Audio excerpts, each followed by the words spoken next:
يرفع الله الذين آمنوا منكم والذين أوتوا العلم درجات والله بما تعملون خبير. Metode Al-Bidayah, jembatan ngaji kitab kuning untuk para pemula. Bismillahirrahmanirrahim.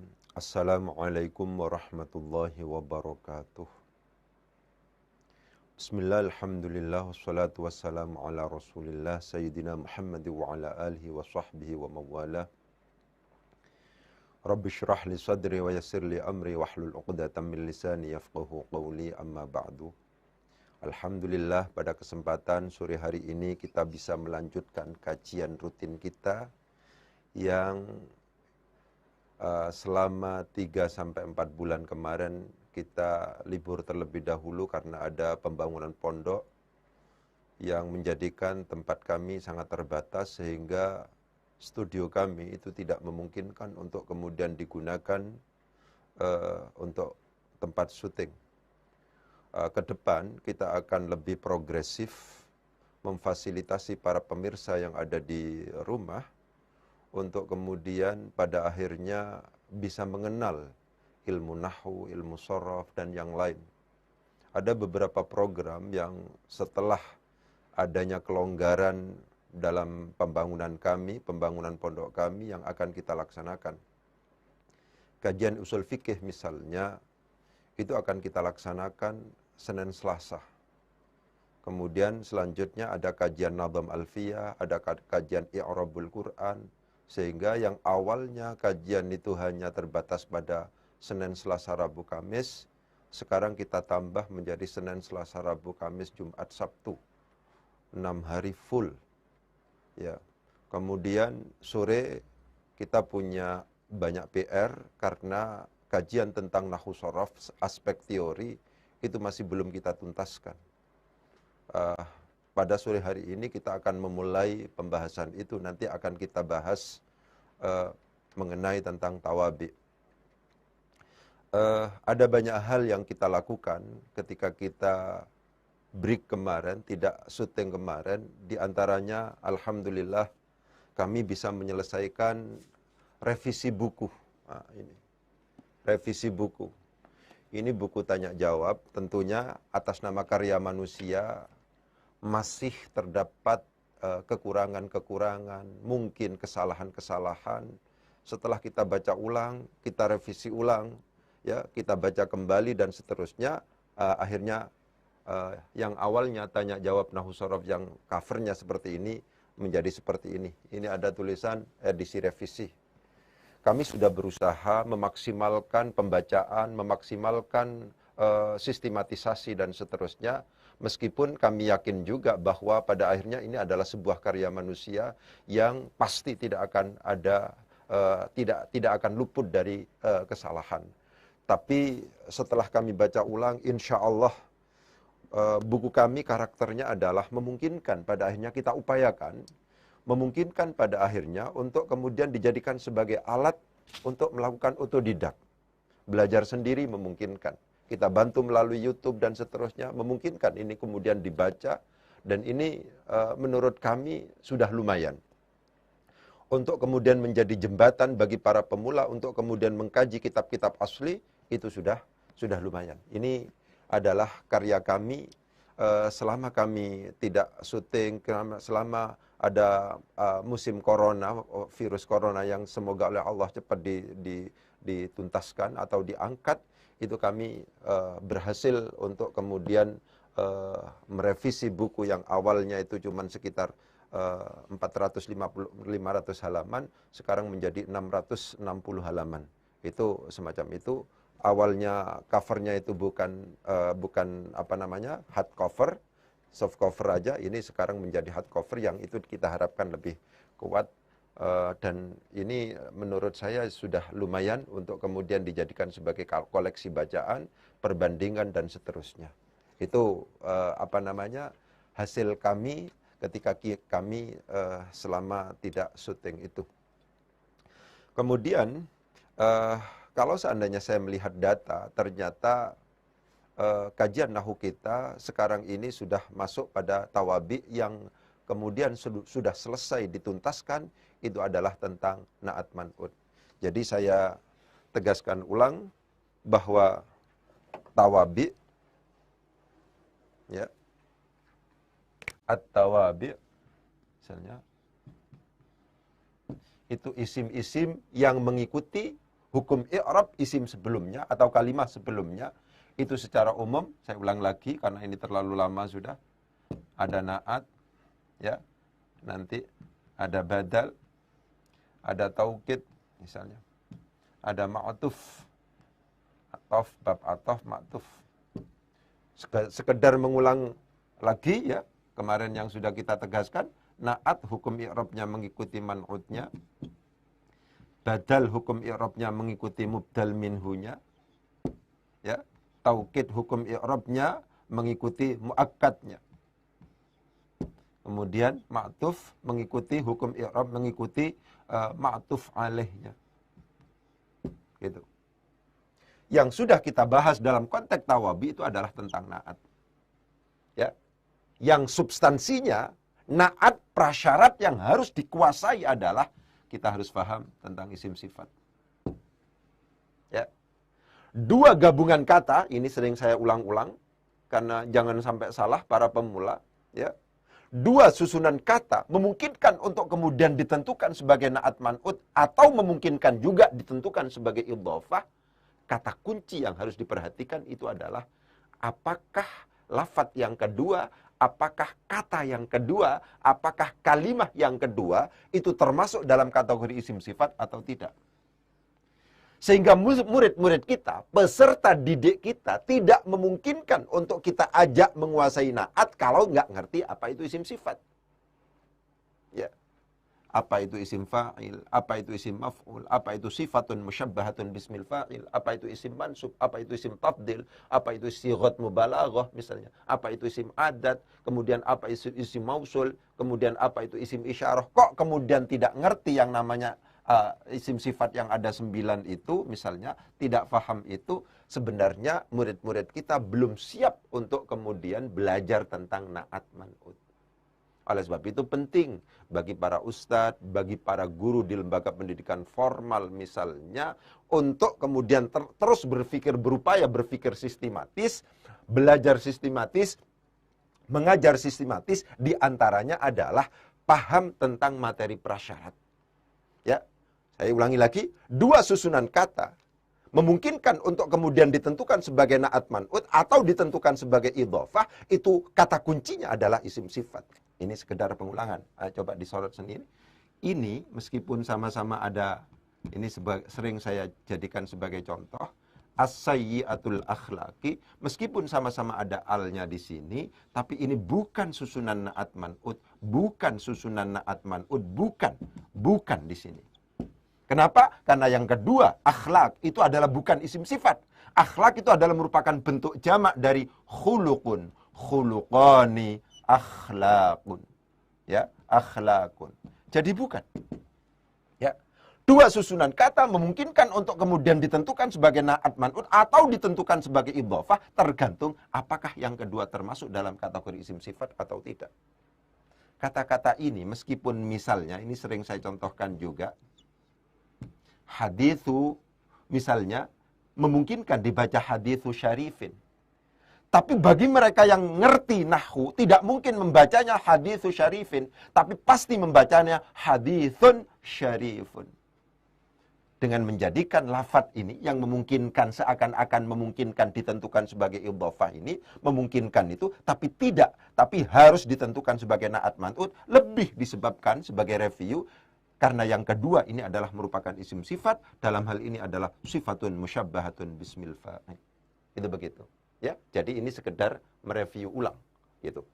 Selanjutnya sekarang kita menginjak pada pembahasan selanjutnya tentang badal, gitu ya. Tentang badal. Ya.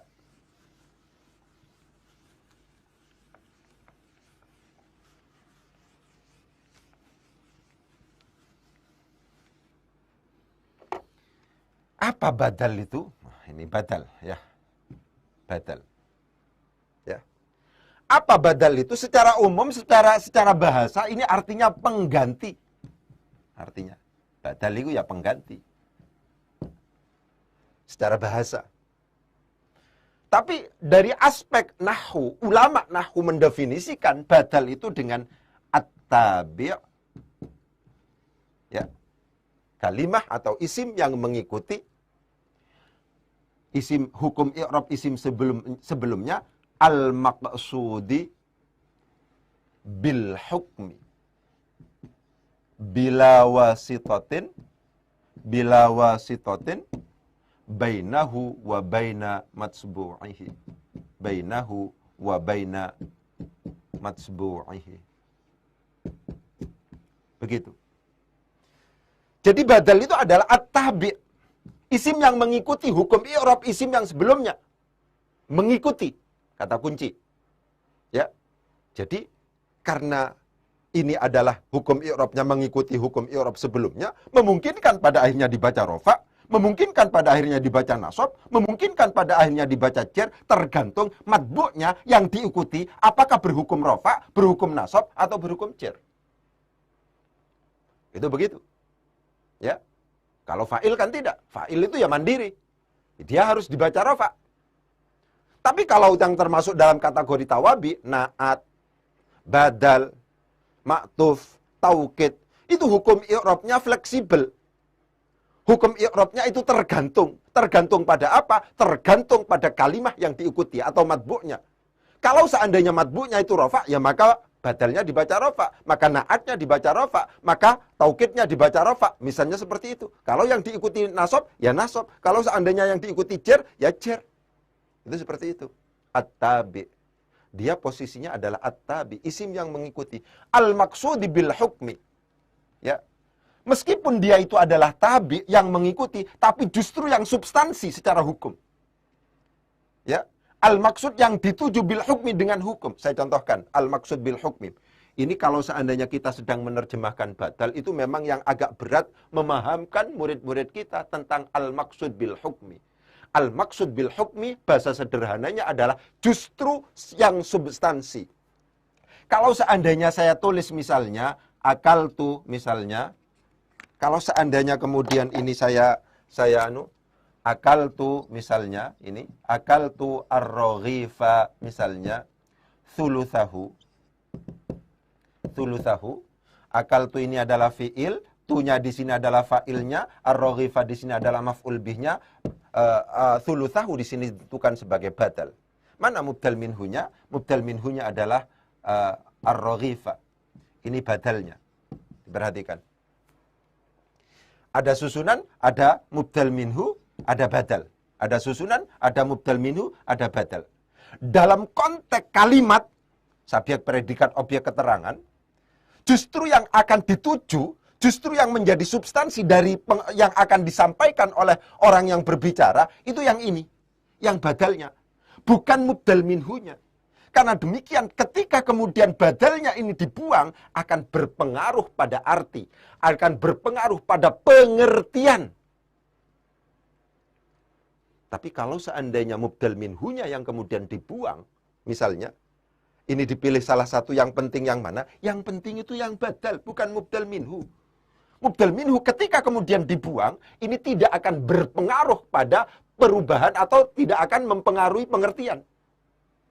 Kalau seandainya susunan ini, saya pilih salah satu, akan tetap ini, akaltu, saya makan siapa saya, ar-raghifa akan roti, thuluthahu, rupanya thuluthahu, yang saya makan itu sepertiga dari roti itu.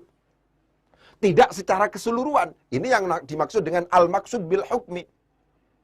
Jadi kalau seandainya ada roti seperti ini, coba disorot ke sini ya, kalau seandainya ini yang saya makan ini. Bukan secara keseluruhan roti ini. Thuluthahu sebagai badal. Gitu. Karena demikian, kalau seandainya kemudian tentang al-maksud bil hukmi disuruh memilih, mana kira-kira yang lebih penting antara mubdal minhu atau badalnya? Yang lebih penting itu adalah badalnya. Karena demikian, kalau seandainya badalnya dibuang, maka pengertian akan berubah. Kalau seandainya ini dirubah menjadi misalnya, akaltu, saya makan, ar-raghifa, hanya begitu saja, tidak diberi badal, maka pemahaman yang bisa kita tangkap dari akaltur raghifa bahwa yang dimakan adalah secara keseluruhan. Roti ini secara keseluruhan dimakan. Padahal yang dimaksud itu adalah thulutsahu, sepertiga dari roti itu. Sepertiganya, ini aja. Ini tidak dimakan, ini tidak dimakan. Ya kan? Ketika badalnya itu kemudian dibuang, ternyata berpengaruh pada pengertian. Itulah yang kemudian justru, kalau seandainya dibandingkan antara mubdal minhu dan badal, mana yang paling penting, mana yang dianggap lebih substansi, misalnya, yang lebih substansi itu adalah badalnya. Inilah yang kemudian dimaksud dengan al-maqsud bil hukmi, justru yang dituju oleh hukum, itu adalah badalnya, bukan mubdal minhunya. Kalau mubdal minhunya dibuang, ar-raghifa, sehingga ini menjadi akaltu thulutsar raghifi, misalnya, ini langsung begini, thulutsar raghifi, thulutsa langsung, tidak ada raghifa, langsung begini, akaltu fi'il fa'il, kemudian langsung maf'ul bih, kata-kata thulutsa tetap dipertahankan, ini tidak akan merubah pengertian. Jadi kalau seandainya diperbandingkan, kalau seandainya susunannya itu adalah badal mubdal minhu, akaltu raghifa thulutsahu, akaltu mangan sapa ingsun ar-raghifa ing roti, rupane thulutsahu sepertigane roti. Ada mubdal minhu, ada badal. Ternyata kalau seandainya diperbandingkan, yang lebih penting antara badal dan mubdal minhu itu adalah badalnya, bukan mubdal minhunya. Ketika mubdal minhunya dibuang, itu tidak akan merubah pengertian. Tapi ketika badalnya itu dibuang, justru pada akhirnya akan merubah pengertian. Karena demikian, yang lebih substansi antara badal dan mubdal minhu, itu adalah badalnya. Karena demikian, dalam definisi, di dalam kitab itu selalu dikatakan, al-maqsud bil hukmi. Jadi menjadi penting untuk kemudian menerjemahkan apa yang dimaksud dengan al-maqsud bil hukmi. Saya selalu katakan, yang substansi dalam sebuah teks, ketika ada badal, ada mubdal minhu, yang dituju oleh orang, yang dimaksudkan oleh orang itu justru badalnya. Bukan mubdal minhunya. Karena demikian, ketika mubdal minhunya dibuang, maka pengertian teks itu tidak akan berubah, tidak akan bergeser. Tapi akan bergeser dan akan berubah pengertiannya itu ketika yang dibuang itu adalah badalnya. Kenapa? Karena yang substansi ketika ada susunan badal dan mubdal minhu, yang substansi itu adalah badalnya, bukan mubdal minhunya. Itu penting. At-tabi, isim yang mengikuti hukum i'rab yang sebelumnya. Ya kan? Al-maqsud bil hukmi, yang dituju oleh hukum. Yang justru kepingin diinformasikan oleh orang, itu justru itu. Yang substansi, itu justru badalnya, bukan mubdal minhunya. Itu penting untuk kemudian ditegaskan. Dan itu dilakukan bila wasitotin, dengan tanpa perantaraan. Tidak sama dengan atof, di mana ada huruf atofnya dan seterusnya. Ya, itu semacam itu. Bainahu wa baina matbu'ihi, antara badal itu dengan yang diikuti, antara tabi itu dengan yang diikuti. Jadi penting untuk kemudian saya tegaskan, badal dari sisi pengertian secara bahasa itu artinya pengganti. Kemudian dari sisi istilah ditawarkan oleh ulama nahwu itu adalah at-tabi'u al-maqsudu bil hukmi. Isim yang mengikuti hukum i'rab isim sebelumnya, kalimat sebelumnya, al-maqsudu bil hukmi, yang dituju oleh hukum. Yang substansi, yang lebih penting. Pengertian akan bergeser kalau seandainya badalnya dibuang. Yang saya maksudkan itu memang saya makan roti itu sepertiganya. Kalau sepertiga ini dibuang sehingga akan menjadi akaltur raghifah, bergeser. Maka asumsi ketika kita membaca akaltur raghifah, itu roti secara keseluruhan sudah dimakan. Ya.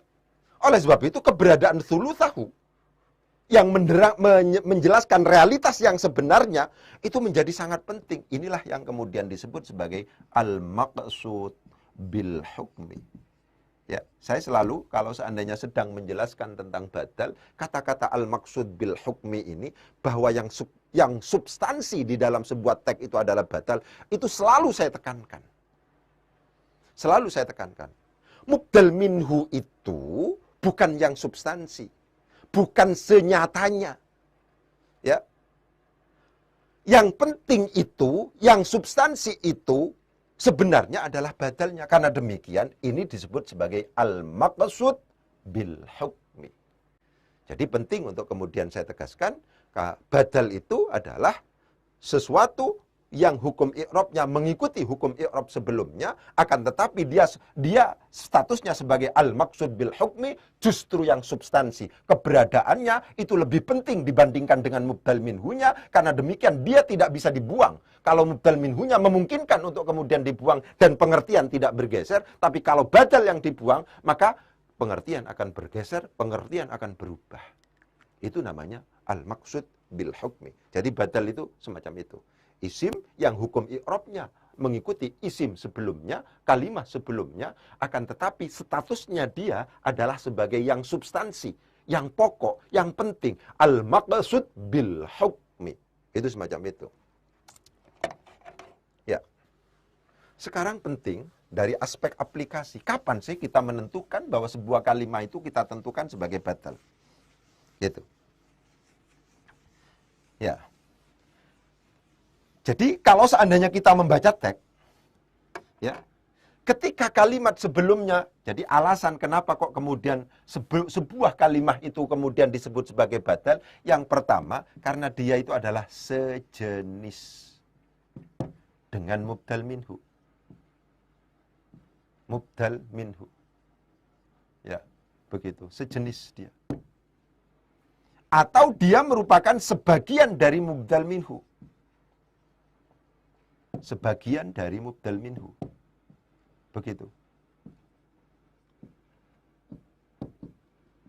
Atau dia merupakan sesuatu yang terkandung dalam mubdal minhu.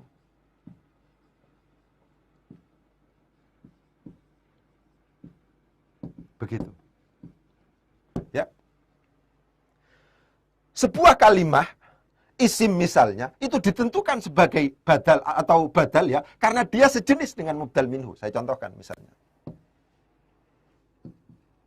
Ihdinas siratal mustaqim. Misalnya. Siratal ladzina an'amta alaihim. Ya kan? Yang dimaksud dengan siratal mustaqim itu adalah jalan, ya, jalannya orang-orang yang engkau beri nikmat. Jadi statusnya ini adalah sejenis. Antara ini dengan ini sama posisinya. Saya contohkan yang lain. Ja'a Muhammadun akhuka. Muhammadun adalah akhuka adalah Muhammadun. Ini namanya sejenis. Ketika kita mengetahui bahwa lafadz yang kedua itu sejenis dengan yang pertama, maka itu ciri, karena kebetulan itu tergantung pada analisis kita ketika kita membaca teks. Itu seperti itu. Ketika kita memahami dan kemudian menyimpulkan misalnya bahwa kalimat yang kedua itu sejenis dengan yang pertama, maka kalimat yang kedua itu bisa ditentukan sebagai badal dari mubdal minhu. Muhammad adalah saudara laki-laki kamu. Ya, saudara laki-laki kamu itu adalah Muhammad. Ja'a Muhammadun akhuka. Ja'a telah datang. Siapa Muhammadun Muhammad? Rupanya akhuka. Saudara laki-laki kamu. Begitu. Jadi saya tegaskan, karena kalau seandainya kita baca teks itu selalu saya katakan sedang berdialektika, maka kita harus paham. Oh, kalimat ini itu sejenis, itu sama dengan yang sebelumnya. Karena sama dengan sebelumnya, sejenis dengan sebelumnya, maka itu bisa kita tentukan sebagai badal. Sebuah kalimat isim bisa ditentukan sebagai badal karena dia sejenis dengan mubdal minhunya. Ihdinas siratal mustaqim, siratal ladzina an'amta alaihim. Siratal ladzina an'amta alaihim, ya siratal mustaqim. Siratal mustaqim itu adalah jalan yang lurus, itu adalah jalan orang yang engkau beri nikmat, sama persis itu. Kalau seandainya ini mau dijadikan sebagai badal, dan saya lebih agar tidak ribet itu ditentukan sebagai badal.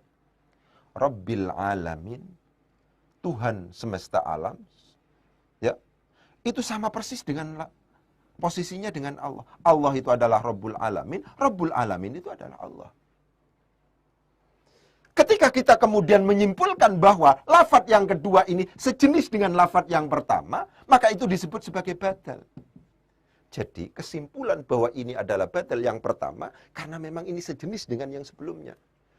Ya. Ketika kemudian badal masuk dalam kategori ini, itu nanti pada aksamul badal itu ada yang disebut sebagai badal kul mingkul atau badal mutabik. Memang sejenis, sesuai memang. Kul mingkul. Jadi penting untuk kemudian ketika kita sedang menganalisis teks, kita harus mencoba untuk menyimpulkan, oh ini sejenis dengan yang sebelumnya. As-siratal mustaqim itu sama persis dengan siratal ladzina an'amta alaihim. Inilah alasan kenapa kok kemudian dari aspek bacaan ini sama. Ihdinas sirata ini kemudian dibaca nasab, siratal ladzina juga dibaca nasab. Lebih disebabkan karena ini sejenis. Karena sejenis maka ini ditentukan sebagai badal. Sebuah kalimah isim ditentukan sebagai badal. Yang pertama alasannya karena dia adalah sejenis dengan mubdal minhunya. Atau dia merupakan sebagian dari mubdal minhunya. Seperti tadi misalnya. Akaltu ar-raghifa thuluthahu. Ini sebagian dari ar-raghif ini secara keseluruhan. Ini sepertiganya. Berarti thuluth ini adalah sebagian dari ar-raghif. Ya memang tidak bisa kalau seandainya tidak kita pikirkan. Oh ini sebagian. Oh ini adalah sesuatu yang terkandung. Itu begitu. Ketika kemudian badal itu adalah merupakan sesuatu ya yang sebagian dari mubdal minhunya, maka dalam konteks aksamul badal ini disebut sebagai ba'dun min kullin. Badal itu adalah merupakan sebagian dari keseluruhan mubdal minhu. Kalau ini bacaannya adalah kul min kul, badal itu adalah keseluruhan dari keseluruhan mubdal minhu. Ba'dun min kul, badal itu adalah sebagian dari keseluruhan mubdal minhu. Ini adalah badalnya. Ini adalah mubdal minhunya. Ini adalah badalnya. Ini adalah mubdal minhunya. Badal itu adalah sebagian dari keseluruhan mubdal minhu. Badal itu adalah keseluruhan dari keseluruhan mubdal minhu. Kenapa kok kemudian disebut sebagai kul mingkul? Karena sejenis. Kenapa kok kemudian disebut sebagai ba'dun mingkul? Karena memang badal itu realitasnya adalah sebagian dari keseluruhan mubdal minhu. Itu semacam itu. Jadi sangat penting ketika kita membaca kitab, setelah kita tahu bahwa definisinya badal seperti itu, badal itu adalah pengganti. Secara istilah ulama nahwu mengatakan at-tabi'u al-maqsudu bil hukmi bila wasitatin bainahu wa baina matsbu'ihi. Pertanyaan selanjutnya adalah kapan Ustaz kita menentukan sebuah kalimah itu kita yakini sebagai badal? Itu dengan menggunakan analisis. Kalau seandainya analisis kita kok kemudian menyimpulkan bahwa ini sejenis dengan yang sebelumnya, kalau analisis kita kok kemudian menyimpulkan bahwa ini merupakan sebagian dari sebelumnya. Misalnya saya contohkan ya ke sini ya. Al-kalimatu misalnya salasatun. Ismun wa fi'lun wa harfun. Yang namanya 3 itu seperti ini. Berarti ismun di sini itu adalah sebagian dari ini. Ya kan? Karena sebagian maka ini disebut sebagai badal. Karena badal maka hukum i'rabnya mengikuti mubdal minhunya. Karena mubdal minhunya kebetulan menjadi khabar dan dibaca rafa, maka ini dibaca rafa. Itu semacam itu. Ya, jadi penting untuk kemudian ditegaskan sebuah kalimah itu kenapa kok kemudian ditentukan sebagai badal, lebih disebabkan karena kalimah itu dianggap sejenis dengan kalimah yang sebelumnya yang kemudian disebut sebagai mubdal minhu. Karena kalimah itu merupakan sebagian dari mubdal minhunya. Contohnya adalah thuluthahu. Thuluth ini adalah sebagian dari ar-raghif secara keseluruhan. Karena demikian maka thuluth ini disebut sebagai badal. Badalnya disebut sebagai badan ba'dun min kullin.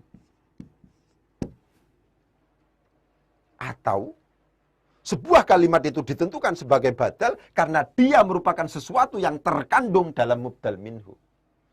Saya contohkan misalnya ya, yang terkandung. Inilah yang kemudian disebut sebagai badal ihtimal. Badal ihtimal. Begitu, ya. Tulisannya begini, ihtimal. Begitu. Saya contohkan sini misalnya. Yang ihtimal.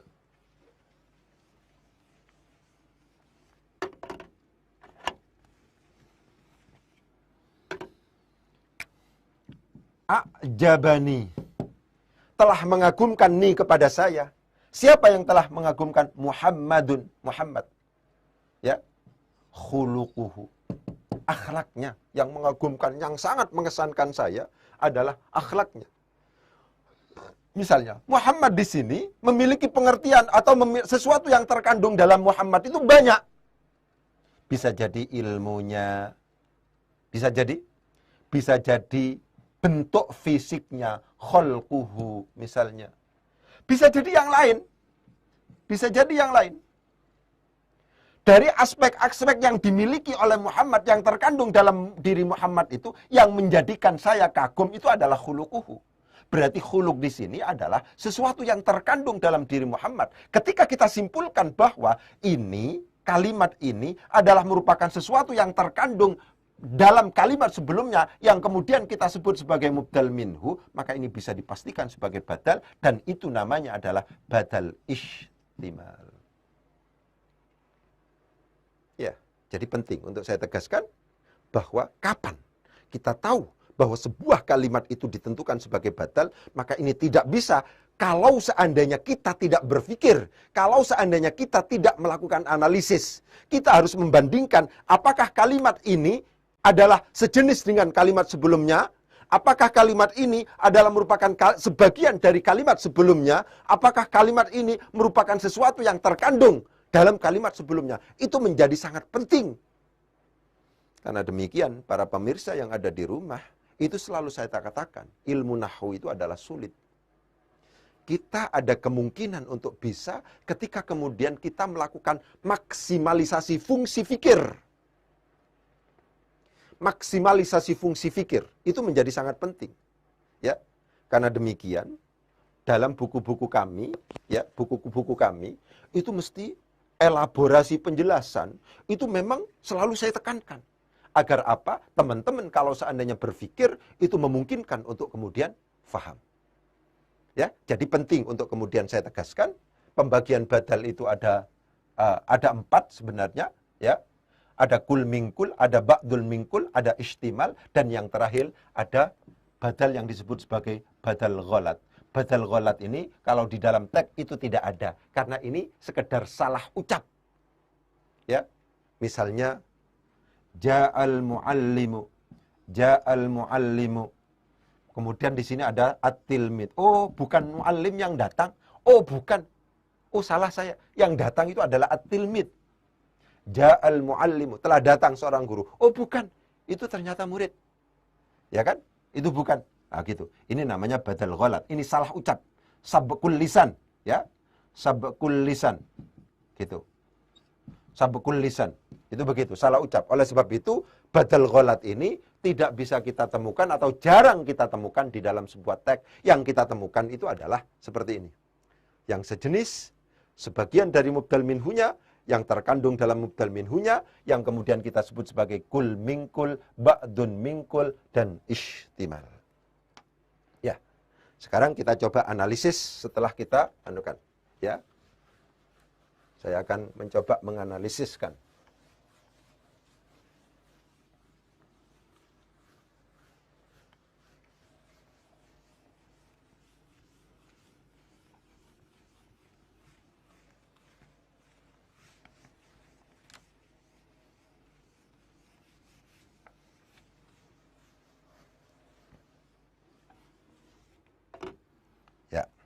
Ayo. Akaltu ar-raghifa thuluthahu. Ya. Akala itu adalah fiil. Di sini adalah fiilnya fiil madhi. Ya. Karena fi'il madhi dia mutlak mabni, mabninya di sini adalah alas sukun. Alas sukun lebih disebabkan karena fi'il madhi ini bertemu dengan dhamiru raf'in mutaharrikin. Dhamiru raf'in mutaharrikin. Karena demikian fi'il madhi ini mabni atau berhukum mabniun alas sukun. Inilah alasan kenapa akala kok kemudian menjadi akaltu.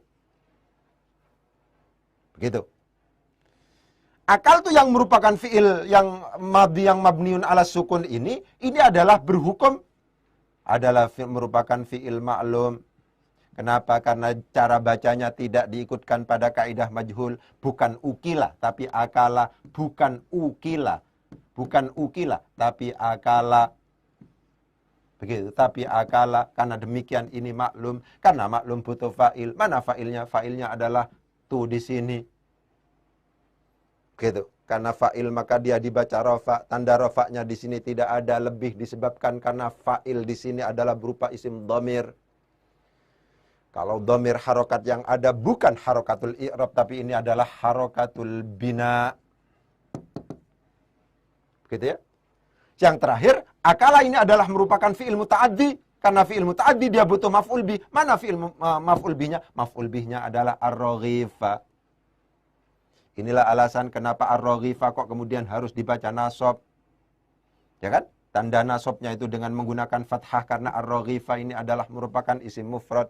Thuluthahu. Thuluthahu itu adalah isim karena isim memungkinkan dibaca rafa, nasab atau jar. Ini adalah isim karena isim memungkinkan dibaca rafa, nasab atau jar. Di sini yang dibaca nasab. Kenapa kok dibaca nasab? Karena termasuk mansubatul asma. Ini termasuk mansubatul asma. Mansubatul asma yang mana? Yang tawabi. Tawabi yang mana nih? Yang badal. Kenapa kok ditentukan sebagai badal? Karena ia adalah merupakan sebagian dari mubdal minhunya. Thuluth ini adalah sebagian dari ini. Karena demikian kita tidak memungkinkan untuk kemudian misalnya menyimpulkan ini badal kalau tidak ngerti maksudnya. Begitu. Karena nggak bisa berpikir akhirnya. Maksudnya kudu ngerti.